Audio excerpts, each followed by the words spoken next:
Welcome back to the Daily Rundown with me, Dan Morfitt, and my guests, Mike Milling and David Semple. The former owner of BHS has been accused of having his fingers in the till by top British home store managers. Dominic Chappell, whose retail acquisitions bought BHS for just £1, met with MPs today. Ex-chief executive Darren Top alleged today that Mr Chappell threatened to kill him in a row over company money. In a similarly scathing attack, BHS's former financial consultant Michael Hitchcock said that Chappell was a Premier League liar and a Sunday pub league retailer. Retail mega boss Philip Green and shamed owner of Sports Direct have also been linked to the downfall of the stores as they were accused of a scuppered rescue deal. With all this happening though, should morality exist in business? Mike, what do you think about this? Of course. Well, I mean, I like the little thing about saying that he's had his fingers in the till, because you instantly think of like a little corner shop or something. He's just physically, but this is big business, right? This is massive. So, but I don't know exactly the ins and outs of what he's done or what he's being accused of doing.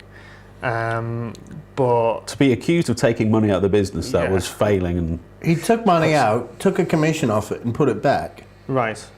That's crooked. well, that's your opinion. But you know, when they're in a parliamentary committee group, they can virtually say whatever they like without huge fear of grievance afterwards. The thing is, though, surely money, business is just about money. Greed is good. Doesn't matter how you get there, surely. No. You can't rob your own company. And the other thing is, this guy bought the company for £1. I don't think he had enough financing behind himself in order to do that. With the retail acquisitions group. With the retail acquisitions group. So he's, even though the previous owner dipped into the pension funds or whatever, this guy's completely at fault for its collapse, because he shouldn't have bought it if he couldn't afford it. On that, he didn't dip into the pension fund, but he gave his he gave the owner of the company, who's his wife, the £400 dividend from the company. Which did this have any effects on people, employees who worked for BHS? Was anything happened? It possibly will have ramifications for them in the future, because their pension pot doesn't look as if it's going to cover the cost. Right, so he's offered to pay some back. He's offered to pay some back, but he's not legally attached to it, and he doesn't have to. He has said he will come forward and pay a proportion to help. There is a government scheme though that will help that pensions pot. Remember when Branson got rid of Virgin Americas and it became Zavvi? Yes, I do. And he allowed a similar cheap buyout to happen and sort of got off for all his debts, etc. And then Woolworths went bankrupt and the whole thing got dragged under. Yeah. Two different companies, but but they owed Woolworths $100 million. This reminds me of that to a degree, that really this guy shouldn't have bought the company, but it was all legal, and he got out before it could crash, it seems to me. But these big executives this week, particularly in parliamentary committees, are getting a kick in. Mike Ashley the other day, they described Sports Direct, his company, rather more of a gulag than a workplace, and rather more of a workhouse than a warehouse, which is fantastically illuminating and scary to look at it. You know, he's been admonished for his 0 hours contracts. Right. He's also been taken to task for his corporate culture.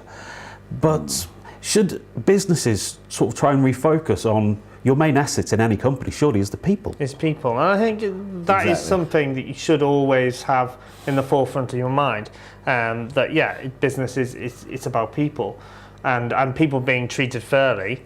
So, I mean, there are laws to govern all of this. Yeah, exactly. We've had tons of these. I know, I've gone through all this HR training when I was the store manager at Summerfield over the 10 years, and all these new laws came in protecting people and that sort of thing. And I don't know how these guys get away with this stuff. For instance, like Ashley paid below the minimum wage. You're not allowed to do that, you know. But how do they get away? So the laws exist, but unfortunately, you get these people who still run their companies like it was a private fiefdom. And maybe that that there should be some way of getting the companies investigated that doesn't exist now. Well, how do we do that? Do we go to the Serious Fraud Office? Do we go to the Monopoly and Mergers Commission? Do the Department of Trade and Industry look into these things? Or are these big British bad bosses getting away with stuff because they know the legal loopholes? It sounds like we need some sort of vigilante team to. I was just thinking about the A-team then when you say, who are we going to call? Ghostbusters. How do we hit those big bad British bosses? Yeah, no, I mean, surely they need to be held accountable if they're doing wrong things, or if they're lying, or if they're cheating. So how do we stop it? Well, I think the sad thing about this is that 11,000 people are going to lose their jobs. Exactly. BHS has not been saved, and a few people are going to get some bargains in a closing down sale.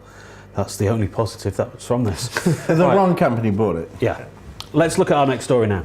An 11-year-old girl with a neurological disability was handcuffed and restrained with a mesh hood and leg straps whilst in custody, the police watchdog has found.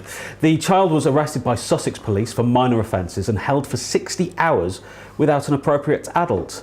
The child's mother described the treatment as degrading and barbaric. A watchdog said police staff involved had to answer for misconduct. Officers were found to have used a mesh bag known as an anti-spitz hood on the child's head.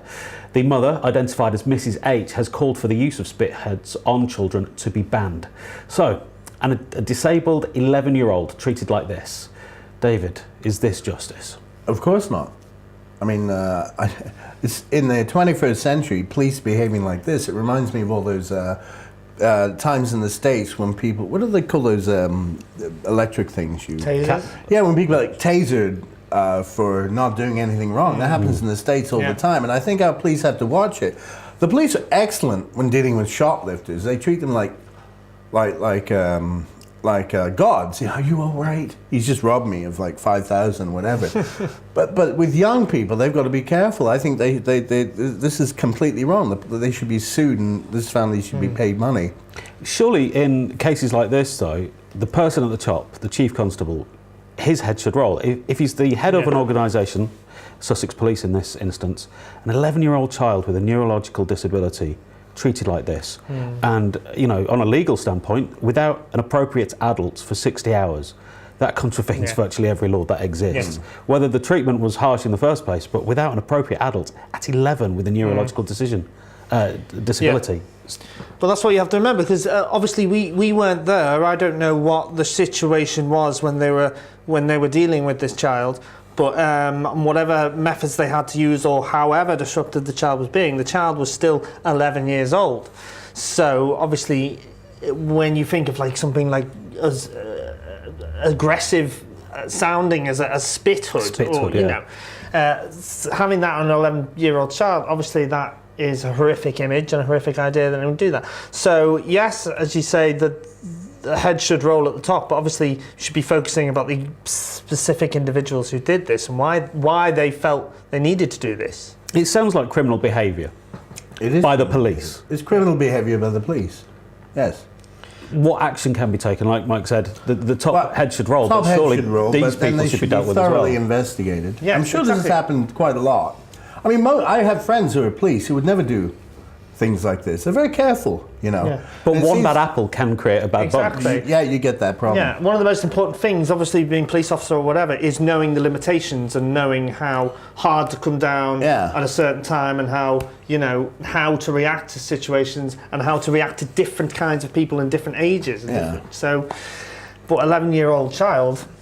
Is this a case they where... They should have called the parents right away and got them down. That's the thing, 60 hours is 60 hours without an appropriate adult and 60 hours being held. But surely that's is that not illegal in itself? Yeah. Yes. So it's they're illegal. Breaking the law.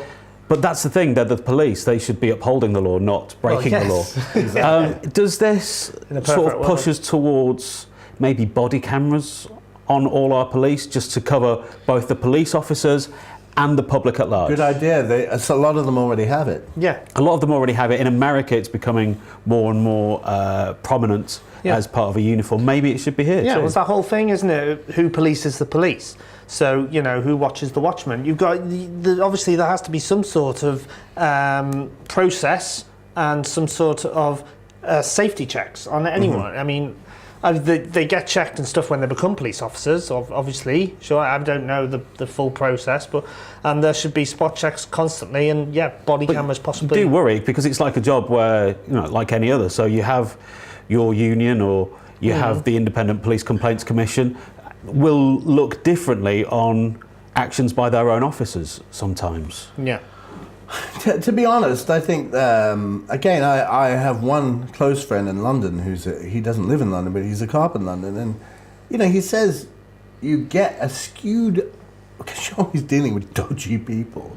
You get a skewed view of society sometimes, but he would never treat somebody like this. An 11-year-old. Yeah, and psychologically, the first thing neurologically is disabled person. And if it was, remember that movie Rebel Without a Cause when they arrest James Dean? They call the parents right away. Well, that's Didn't what put a they're supposed spit to on do. him, did they? No. Yeah. Would have been a different movie. Right, it's time for another break now. Go and make a trip to the smallest room in the house or send that Facebook message that you've been wanting to do for ages. And we'll see you again in a couple of minutes with news with a sporting edge. Looking forward to a summer in Rio. More to come on the Daily Rundown in a bit.